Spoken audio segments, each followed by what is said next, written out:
에스겔서 1장 1절에서 3절 말씀 제가 봉독해 드리겠습니다.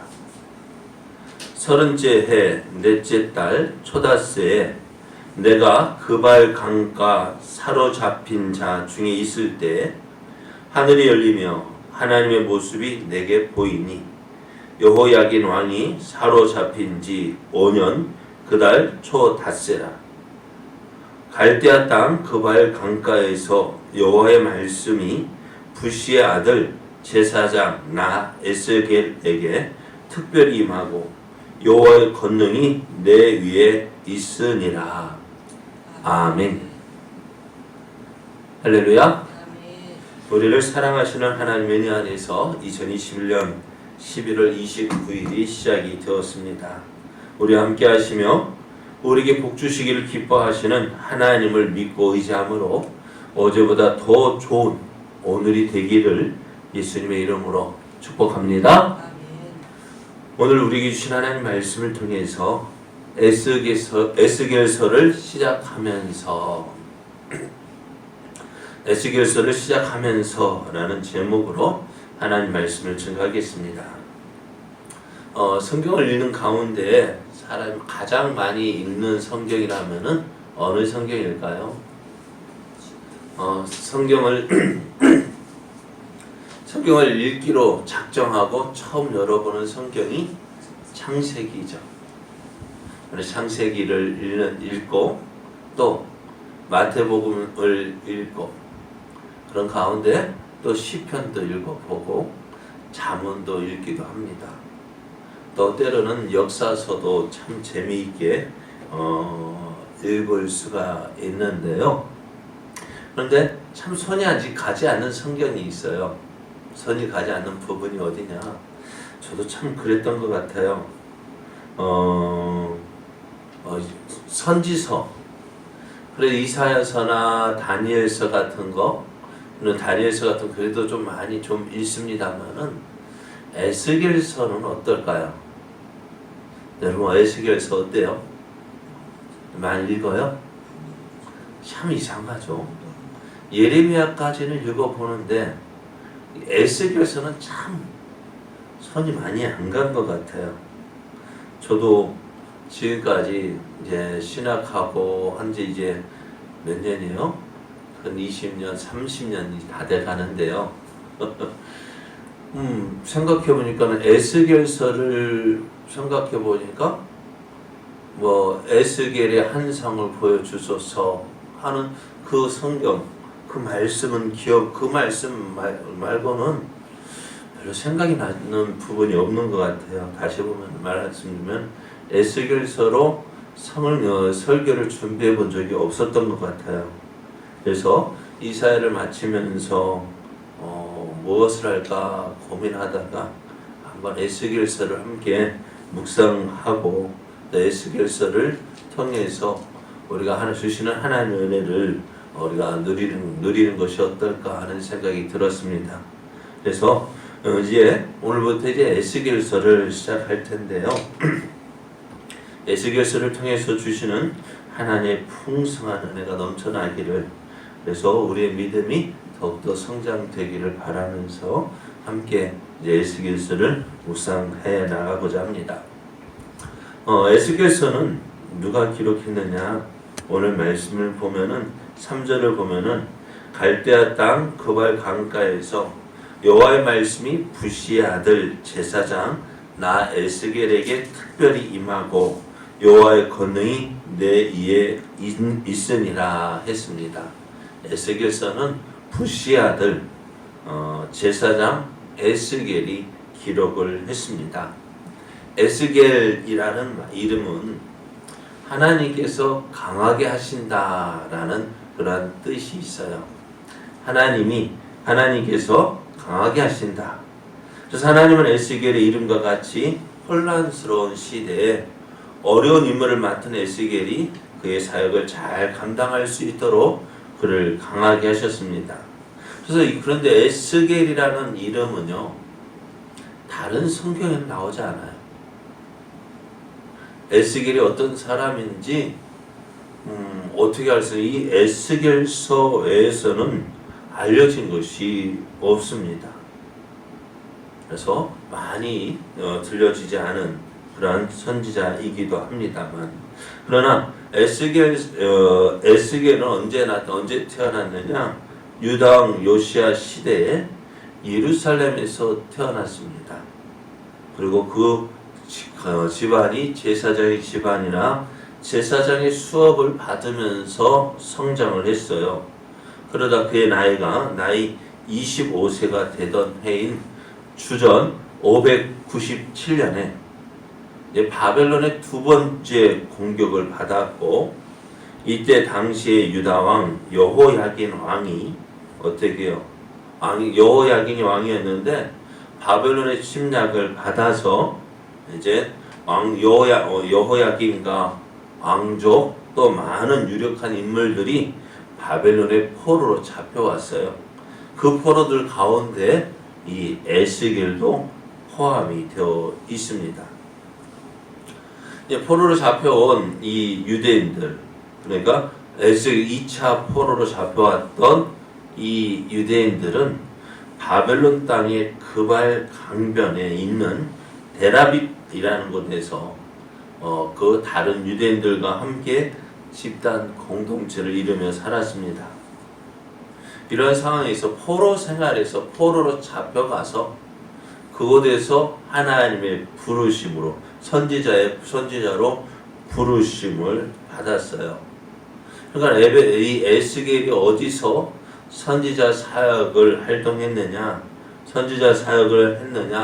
그것은 유대 땅이 아니라 바벨론 땅, 포로로 잡혀와 있는 이 바벨론 땅, 그발 강변을 중심으로 형성된 그발 강변을 형성된 그 마을에서 이제 에스겔이 선지자의 사역을 감당했습니다. 근데 지금 유대인의 형편이 어떨까요? 어떤 형편이 있어요? 포로로 잡혀왔단 말이에요. 포로로 잡혀왔을 때 그들의 마음은 어떨까요?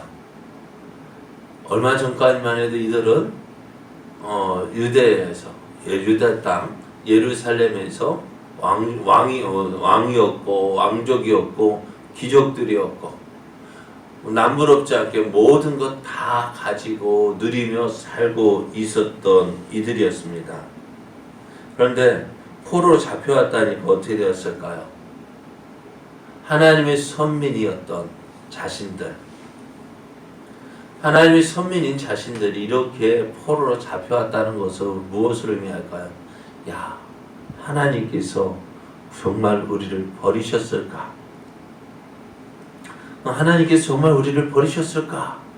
하나님 우리를 버리셨다라는 그 마음에 상실감으로 가득 차서 모든 마음이 끊어진 상태라 할 수 있습니다.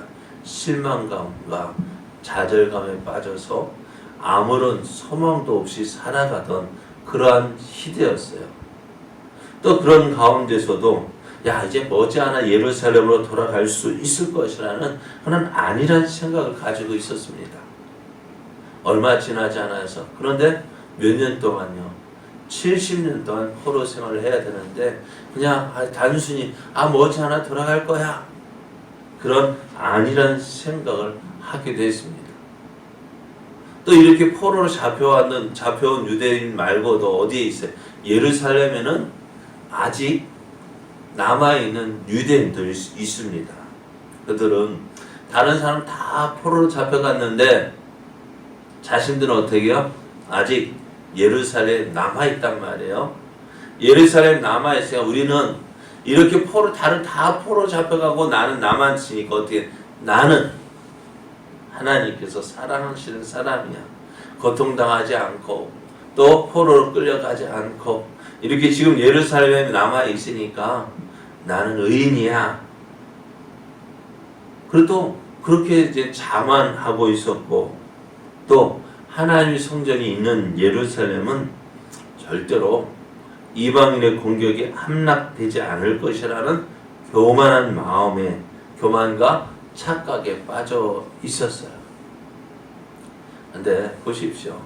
예루살렘이 그 하나님의 성, 하나님이 있기에, 하나님이 도성이기에 결코 무너지지 않을 것이라는 그 생각은 유대인들 가운데 참 많이 있었던 거예요.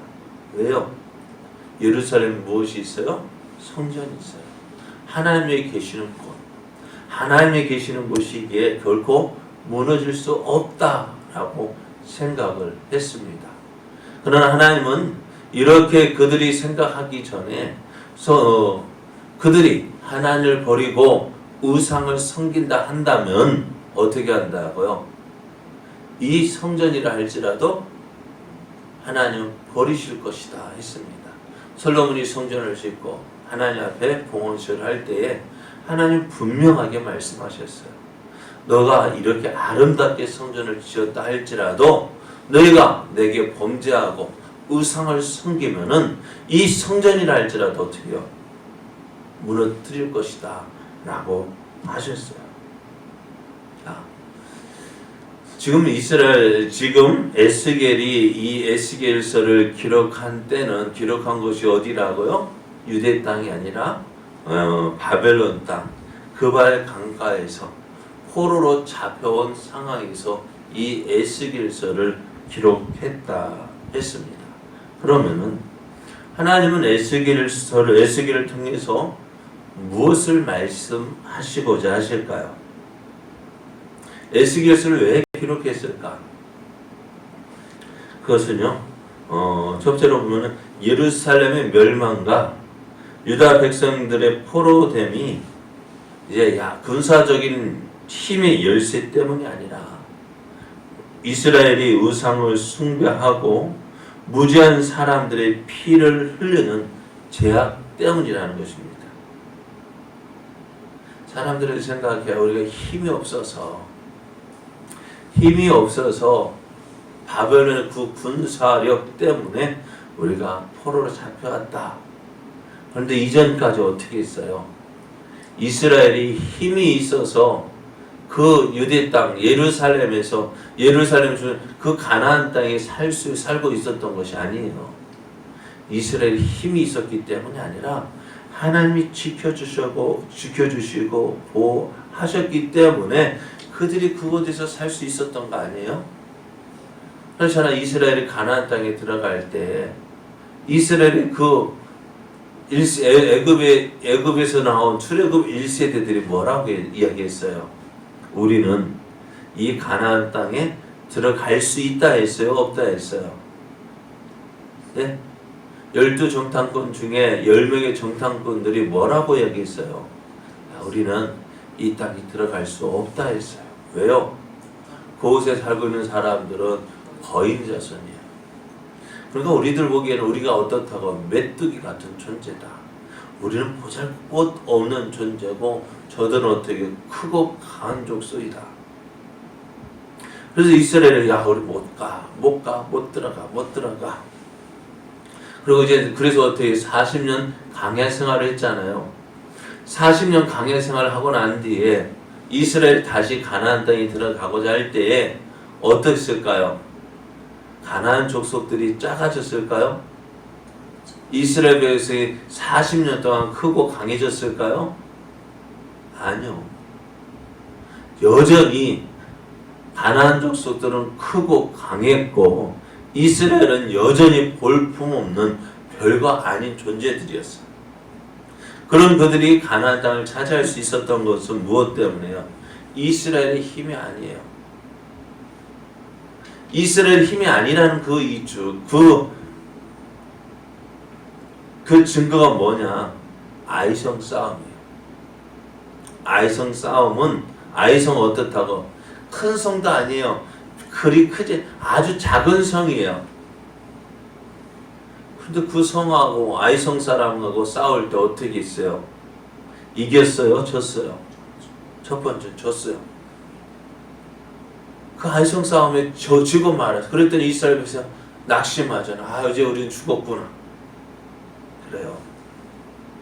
사람의 힘으로 되어지는 것이 아니라 하나님의 은혜로 되어진. 그러니까 이스라엘이 힘이 강했기 때문에 가나안 땅을 차지할 수 있었던 것이 아니라 하나님의 은혜였는데 그런 그들이 하나님을 버리고 우상을 섬기니 어떻게 하나님께서 그 이스라엘을 가로막 보호했던 그 팔을 거두시니까 그 보호하셨던 그 팔을 거두시니 어떻게 해요? 주변의 세력들이 몰려와서 전에 조공을 바쳤던 나라들이 이제 이스라엘을 괴롭히고 또는 바벨론에 의해서도 나라가 위태하게 되어지는 그러한 상황이었어요. 그러니까 이스라엘이 예루살렘이 멸망하고 포로 잡혀온 건 저들이 힘이 약해서가 아니라 무엇 때문에요? 하나님을 버리고 우상을 섬겼기 때문이다 라는 사실을 알려주기 위해서예요. 그리고 또한 포로로 잡혀온 저들에게 이제 모든 것 다 잃어버렸잖아요. 상실감에 빠져있는 저들에게 그래도 너희는 하나님의 백성이다. 내 백성이다. 내가 너와 함께한다. 내가 너희를 도와줄 것이다. 너희가 포로 가운데 있을지라도 내가 여전히 너희를 사랑한다라는 사실을 알려주기 위함이었습니다. 그래서 이스라엘은 물론 온 세상 사람들에게 이제 오늘 하나님의 영광과 거룩함을 드러내기 위해서 오늘 에스겔을 통해서 이제 이 말씀을 기록하게 하셨습니다. 그리고 이제 저들에게 새로 회복될 새 나라와 새 성전들에 대한 묘사를 통해서 하나님 모든 백성들에게 영원한 새하늘과 새 땅, 천국에 대한 소망을 심어주기 위해서 오늘 에스겔서를 기록했습니다. 이제 우리는 이제 얼마의 기간이 지날려니 모르겠습니다만은 이제 시작을 했어요. 이제 에스겔서를 시작하면서 이제 우리를 향한 하나님의 사랑, 모든 거 다 잃어버렸어요. 그렇죠? 나라도 잃어버렸죠. 그죠? 고향도 없죠. 이제 고향에서 떠나왔죠. 또 쓰고 있던 말도 히브리어가 아니게 바벨론에 살니까 바벨론어를 사용해야 되죠. 다 이들에게 무슨 소망이 있겠어요? 아무런 소망이 없는 이들에게 뭐예요?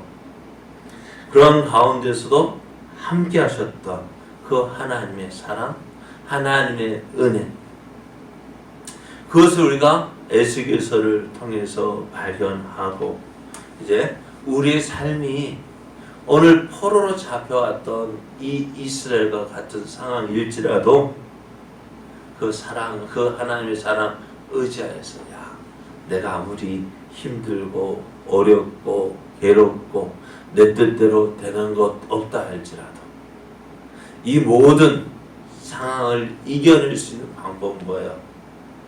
하나님 믿고 하나님 의지하고 또 하나님의 말씀 따라 순종하며 살아가는 것이 우리가 하나님의 은혜를 누리는 길임을 알고 더욱 하나님께로 더 가까이 나아가는 우리의 삶 되어지기를 예수님의 이름으로 축복합니다.